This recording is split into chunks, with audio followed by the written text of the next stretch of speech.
Hi everyone, in this video, I'll show you how to fix operation could not be completed error 0x00000709.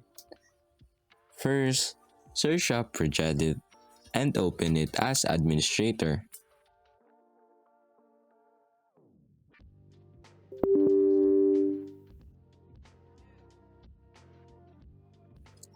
Next, open HKey current user, next software, then Microsoft, next Windows NT,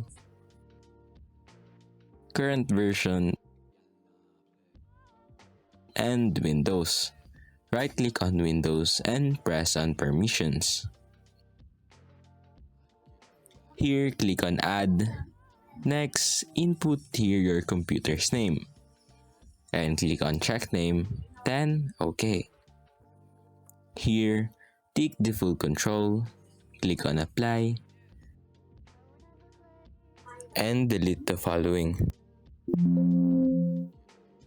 Start your PC and that's it.